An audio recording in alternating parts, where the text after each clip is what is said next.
இன்னைக்கு Sunday special பாருங்க, mutton வாங்கிட்டு வந்திருக்கேன் ஃப்ரெண்ட்ஸ். பாருங்க மட்டன் வாங்கிட்டு வந்திருக்கேன். மட்டன் அடுத்து பாருங்க ஆட்டு நுரையீரல். இதுதான் ஃப்ரெண்ட்ஸ் இன்னைக்கு எங்கள் வீட்டில் ஸ்பெஷல். உங்கள் வீட்டில் என்ன ஸ்பெஷலுங்கிற சொல்லுங்கள். பாருங்க நல்லா ஃப்ரெஷ்ஷாக இருக்குது, நல்லா வெள்ளாட்டு கறி.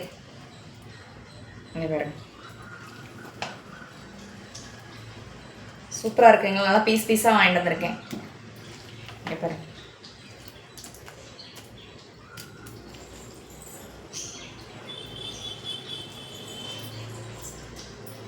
அதான் ஃப்ரெண்ட்ஸ் இன்னைக்கு கட் பண்ணி குக்கரில் போட வைக்கலான்ட்டு இருக்கேன். எனக்கு ரொம்ப குட்டியாடா வாங்கினா எனக்கு பிடிக்காது, கறி டேஸ்ட்டே கிடைக்காது ஃப்ரெண்ட்ஸ். அதனால நான் இன்னைக்கு வந்து ஓரளவுக்கு மினிமம் 15 கிலோ 10-12 கிலோ இருக்கிற மாதிரி ஆடோட மட்டன் மட்டும் தான் நாங்கள் சாப்பிடுவேன். ஏன்னா அதுதான் நல்லாயிருக்கும். ஏன்னா பார்த்தீங்கன்னா அது புல்வாசம் அடிக்காது, மித்ததுலலாம் புல்வாசம் அடிக்கும்.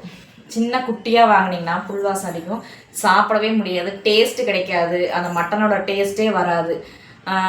கொஞ்சம் மட்டன் வந்து ஒரு 10 கிலோ 12 கிலோ இருக்கிற மாதிரி ஆடு வெட்டாங்கன்னா அந்த மட்டன் வாங்கி சாப்பிட்டீங்கன்னா டேஸ்ட் செமையாக இருக்கும் ஃப்ரெண்ட்ஸ். நல்லா ஆட்டி அரைச்சி வைக்கணும். பொடியை போட்டு நான் என்றைக்குமே நான் நான்வெஜ் செஞ்சதே கிடையாது. அதிகமாக நான் பொடியே யூஸ் பண்ண மாட்டேன், அது நமக்கு செட் ஆகாது, வயிறெல்லாம் எரியுன்றனால செட் ஆகாது. என் பையன் பெரியவனுக்கும் பிடிக்காது, பொடி ஐட்டம் நிறையா சேர்த்தாலே பிடிக்காது. ஏமா அந்த மாதிரி பண்ணுறீங்க அப்படின்னு கேட்பான். அது மாதிரி ஆட்டி அரைச்சி மட்டன் குழம்பு தான் ஃப்ரெண்ட்ஸ். இன்றைக்கி நிறைய வீடியோவில் போட்டிருப்பேன், மட்டன் குழம்பு எப்படி வைக்கிறதுங்கிறது போட்டிருப்பேன். அந்த வீடியோ லைக் பண்ணுங்கள் ஃப்ரெண்ட்ஸ், ஷேர் பண்ணுங்கள், கமெண்ட் பண்ணுங்கள். இன்றைக்கும் கட் பண்ணி குக்கரில் வைக்கலான்ட்டு இருக்கேன் ஃப்ரெண்ட்ஸ். கொஞ்சம் டைம் ஆயிடுச்சு, அதனால் வைக்கலான்ட்டு இருக்கேன். இல்லைன்னா எனக்கு குக்கரில் மட்டன் குழம்பு வச்சாலே பிடிக்காது. இருந்தாலும் இன்றைக்கி டைம் ஆயிடுச்சுன்ற ஒரே சூழல்னால நான் குக்கரில் தான் இன்றைக்கி வேக வைக்க போகிறேன். ஆனால் ரொம்ப விசிலால் விட மாட்டேன், அளவாக 2 விசில் 3 விசில் விட்டு சட்டையில் தான் ஃப்ரெண்ட்ஸ் முக்கால்வாசி வேக விடுவேன். ஏன்னா அப்போ தான் டேஸ்ட்டு நல்லாயிருக்கும். எப்போவுமே இன்னொரு விஷயம் தெரிஞ்சேன், குக்கரில் எந்த ஒரு பொருளும் குழம்பு எது வச்சாலுமே டேஸ்ட்டு கம்மியாக தான் இருக்கும். நான் இப்போவுமே பருப்பு எல்லாமே சட்டையில் தான் எதாக இருந்தாலும் செய்வேன், எனக்கு அந்த டேஸ்ட் தான் பிடிக்கும். நெக்ஸ்ட்டு எனக்கு மண்சட்டியில் வைக்கணும்னு ஆசை ஃப்ரெண்ட்ஸ். மண்சட்டி வாங்குற போகிறக்கு எனக்கு நேரம் இல்லை, அதனால தான் இன்றைக்கி இது பண்ணுறேன்.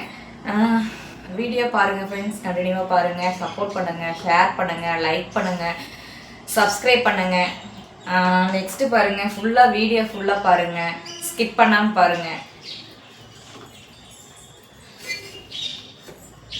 பாருங்கள் ஃப்ரெண்ட்ஸ், மட்டன் நல்லி எனக்கு எந்த அளவுக்கு மட்டன் நல்லி பிடிக்குதோ அந்த அளவுக்கு ஈக்குவலாக என் சன்னுக்கு பிடிக்கும், பெரிய சன்னுக்கு பிடிக்கும். மட்டன் நல்லி மட்டும்மா எனக்கு வேணும் அப்படின்னு சொல்லுவாங்க. அவங்களுக்கு வேண்டியே நான் இப்போல்லாம் மட்டன் நல்லி நிறைய வாங்குறக்க ஆரம்பிச்சிட்டேன். அதான் விரும்பி சாப்பிடுவான்றனால. இங்கே பாருங்க நல்லி நல்லா 2 பீஸ் நல்லி போட்டிருக்காங்க. 3/4 கிலோவில் எத்தனை நல்லி வரும் ஃப்ரெண்ட்ஸ்? 2 நல்லி தான் வரும். அதனால் 3/4 கிலோவில் 2 நல்லி போட்டிருக்காங்க.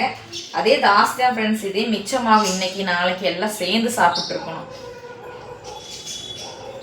அதே மாதிரி பாருங்கள் நுரையீரல் வந்து பெப்பர் நல்லா சின்ன வெங்காயம் போட்டு பச்சை மிளகா போட்டு நல்லா வதக்கி பெப்பர் எல்லாம் தூக்கலாக போட்டு ஃப்ரை பண்ணி சாப்பிட்டா செமையாக இருக்கும் ஃப்ரெண்ட்ஸ். என்ன கொஞ்சம் சாப்பிட்லாம் போல தோணும், டேஸ்ட் நல்லாயிருக்கும். எனக்கு நுரையீரல்னா ரொம்ப பிடிக்கும். ஆட்டோட பார்ட்ஸ் எதாக எல்லாமே எனக்கு ரொம்ப பிடிக்கும். சிக்கன் மட்டும் அதிகமாக விரும்ப மாட்டேன், சிக்கனே எனக்கு பிடிக்காது. அதே மாதிரி சிக்கன் பிரியாணியும் எனக்கு பிடிக்காது. இன்னொரு விஷயம், நுரையீரலெல்லாம் பார்த்தீங்கன்னா சும்மா ரசத்துக்கும் கூட சூப்பராக இருக்கும் ஃப்ரெண்ட்ஸ். சண்டே ஆனால் இதெல்லாம் இல்லாமல் ஏதாவது சாப்பிட முடியுமா? என்னால் சுத்தமாலுமே சாப்பிட முடியாது. எனக்கு நான்வெஜ்னால் பிடிக்கும், ஆனால் சிக்கன் அதிகமாக எடுக்க மாட்டேன். நாட்டுக்கோழி பிடிக்கும், ஆனால் வந்து மேக்ஸிமம் 100% பிடிச்ச ஒரு டிஷ்ஷுனா மட்டன் மட்டும்தான் சாப்பிடுவேன். நான் அளவாக தான் சாப்பிடுவேன். என்னடா இவங்க இப்படி சொல்கிறாங்களேன்ட்டு நினைக்காதீங்க, அளவாக 2 பீஸும் சாப்பிடுவேன், ஆனால் மட்டன் தான் சாப்பிடுவேன். இந்த வீடியோ பிடிச்சிங்கன்னா சப்ஸ்கிரைப் பண்ணுங்கள் ஃப்ரெண்ட்ஸ்.